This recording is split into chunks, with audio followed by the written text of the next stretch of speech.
ஆண்டவராகிய இயேசு கிறிஸ்துவின் இனிய திருப்பெயரினாலே 2024ஆம் ஆண்டின் தவக்காலத்தின் இறுதி நாளாகிய அமைதியின் நாள் வாழ்த்துக்களை தெரிவித்துக் கொள்வதிலே மற்றற்ற மகிழ்ச்சி அடைகின்றேன். இந்த அமைதி நாளிலே நாம் சிந்திப்பதற்காக தரப்பட்டிருக்கின்ற தலைப்பு புது வாழ்வுக்கான எதிர்நோக்கு, hope for the new life. இதற்காக இன்று தரப்பட்ட திருமறை பகுதிகள் தானியேல் 12ஆம் அதிகாரம் முதல் 4 வசனங்கள், 1 பேதுரு 4ஆம் அதிகாரம் 12 முதல் 19 வரை உள்ள வசனங்கள், திருப்பாடல் 4, மத்தேயு 27ஆம் அதிகாரம் 62 முதல் 66 வரை உள்ள வசனங்கள். தியான வசனமாக தானியேல் 12 2வது வசனத்தினுடைய முதற் பகுதியை படிக்கிறேன். இறந்து போய் மண் புழுதியில் உறங்குகிற அனைவருள் பலர் விழித்தெழுவர், அவருள் சிலர் முடிவில்லா வாழ்வு பெறுவர். தவக்காலத்தின் நிறைவு நாள், அமைதி நாள் அல்லது வாழ்வுக்கான எதிர்நோக்கு நாள், பற்றுறுதியில் துளிர்விடும் நாள் என்று இந்த நாளை பற்றி அறிந்து கொள்ள முடிகிறது. விதைக்கப்பட்ட விதை 3வது நாள் துளிர்விடும் என்ற எதிர்பார்ப்பு விவசாயிக்கு இருப்பது போல் அன்றைய காலகட்டத்திலே வாழ்ந்த சில பற்றுறுதியாளர்களுக்கும் உயிர்த்தெழுதல் மீது எதிர்நோக்கு காணப்பட்டது. ஆனால் யூத கொள்கையை நிலைநாட்ட முயற்சித்த தலைமை குருக்கள், பரிசேயர்கள் மக்களின் எதிர்நோக்கை மழுங்கடித்து விடலாம் என்று சொல்லி திட்டமிட்டார்கள். இதை மத்தேயு 27ஆம் அதிகாரம் 62, 63 ஆகிய வசனங்களில் படிக்க முடிகிறது. வாழ்க்கை பயணத்தில் எதிர்கொள்ளும் சவால்களை வாழ்வுக்கான எதிர்நோக்குகளாக அமைத்து வாழ்வதால் கிடைக்கும் புதிய வாழ்வை திருமறை பகுதிகள் வழியாக நாம் அறிந்து கொள்ள முடிகிறது. தானியேல் 12ஆம் அதிகாரம் 2ஆம் வசனத்திலே இறந்து போய் மண் பொழுதியில் உறங்குகிற அனைவருள் பலர் விழித்தெழுவர் என்று இங்கு அழகாக சொல்லப்பட்டிருக்கிறது. பொதுவாக உயிர்ப்பை பற்றி சிந்திக்கும் போது 2 உண்மைகள் தெரிய வருகிறது. ஒன்று, இயேசுவில் நம்பிக்கை வைப்பதும் இறப்பிற்கு பின்வரும் வாழ்வில் நம்பிக்கை வைப்பதும் ஒன்றோடு ஒன்று நெருங்கிய தொடர்புடைய அனுபவங்கள். அதாவது இயேசுவில் நம்பிக்கை வைப்பவர்கள் நிச்சயமாக உயிர்ப்பிலும் நம்பிக்கை வைத்தாக வேண்டும் என்ற உண்மையை திருமறை மெய்ப்பித்து சொல்லுகிறது. யோவான் நற்செய்தி 11ஆம் அதிகாரம் 25ஆம் வசனத்திலே உயிர்த்தெழச் செய்பவனும் வாழ்வு தருபவனும் நானே, என்னிடம் நம்பிக்கை கொள்பவர் இறப்பினும் வாழ்வார் என்று இயேசுவின் வார்த்தைகள் இந்த உண்மையை அழகாக தெளிவுபடுத்துகின்றது. உயிர்ப்பை இயேசுவினுடைய வாழ்விலிருந்து அகற்றும்போது அந்த வாழ்வு தன் இறைத்தன்மையின் ஆழத்தை இழந்து விடுகிற ஒன்றாக இருக்கிறது. இரண்டாவதாக இதை புரிந்து கொள்ளும்போது இறப்பிற்கு பின் வாழ்வில் நாம் வைத்திருக்கின்ற நம்பிக்கையை பொறுத்து நாம் சாவை அணுகும் விதமும் மாறுகிறது.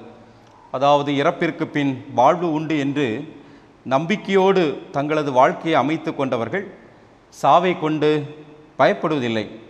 அவர்கள் வாழ்க்கையில் திட்டமிட்ட அனைத்தையும் சாவு ஒன்றுமில்லாமல் ஆக்குகிறதே என்று எண்ணி அவர்கள் துயரடைவதில்லை. வாழ்வுக்கு சாவில்லை, சாவுக்கும் வாழ்வில்லை என்பதை தெளிவாக அவர்கள் புரிந்து வைத்திருக்கிறார்கள்.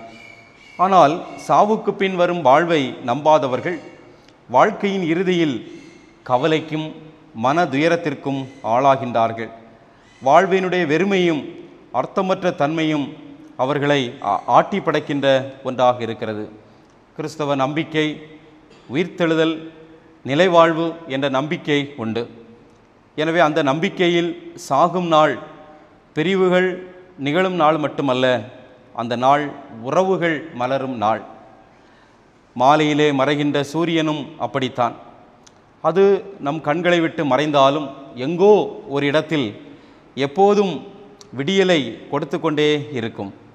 சாவு விடியலுக்கான ஒரு புது வாழ்வுக்கான வழி. இலையுதிர் காலம் என்பது இறப்பல்ல, இன்னொரு துளிர்ப்புக்கான ஒரு தொடக்கம். அஸ்தமனம் என்பது மறைவு அல்ல, இன்னொரு உதயத்திற்கான பதுக்கம் என்று கவிஞன் தன்னுடைய வரிகளிலே இப்படி சொல்லுகிறார். கிறிஸ்தவ இறை நம்பிக்கையும் இதுதான். மனித வாழ்க்கையில் இறப்பு என்பது இவ்வுலக வாழ்க்கையினுடைய முடிவு, நிலை வாழ்க்கையினுடைய தொடர்ச்சி என்று அறிய முடிகிறது. பொதுவாக இந்த உலகத்தினுடைய மனிதர்கள் எல்லாரும் சாவை கண்டு அஞ்சுகின்றார்கள்.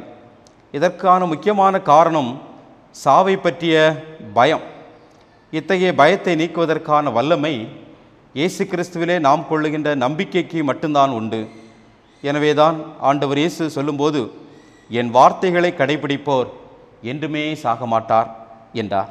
ஆனால் யூதர்களோ சாக மாட்டார்கள் என்றும் இயேசுவின் வார்த்தைகளை வெறுமனே உடல் சார்ந்த நிலையிலிருந்து புரிந்து கொண்டார்கள். எனவேதான் ஆபிரகாம் இறந்தார், இறைவாக்கினரும் இறந்தார்கள், ஆனால் என் வார்த்தையை கடைபிடிப்போர் என்றுமே சாக மாட்டார்கள் என்கிறாரே என்று சொல்லி அவர்கள் பதில் தந்தார்கள்.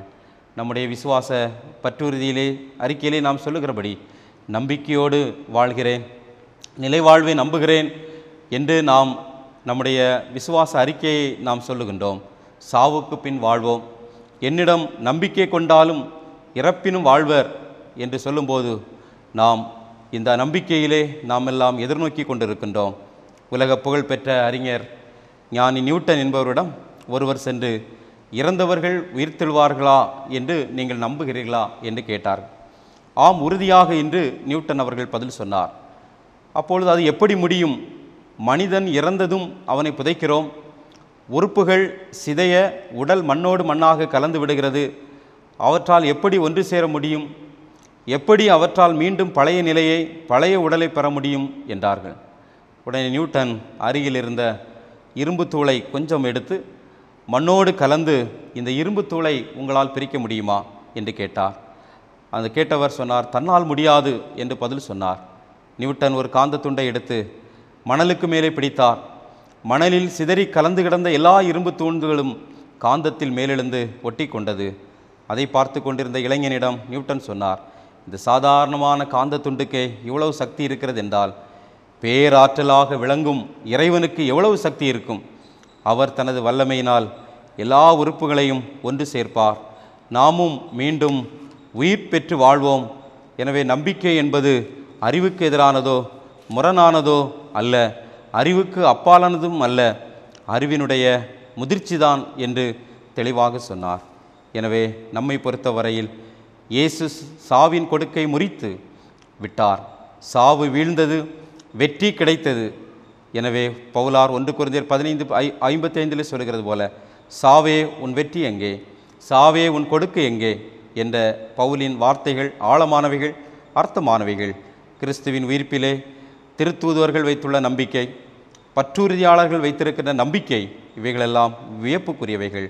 எனவே பாவமே சாவின் கொடுக்குக்கு இயேசு கிறிஸ்துவின் வழியாக இந்த வெற்றியை கொடுக்கின்ற கடவுளுக்கு நாம் நன்றி செலுத்தி, புதிய எதிர்நோக்கை தருகின்ற, புதிய வாழ்வுக்கான எதிர்நோக்கை தருகின்ற கிறிஸ்துவினுடைய உயிர்ப்பினாலே நாம் உயிர்ப்பிக்கப்படுவோம், நிலைவாழ்வை பெறுவோம், கிறிஸ்துவுக்குள் சாட்சியாய் வாழ்வோம்.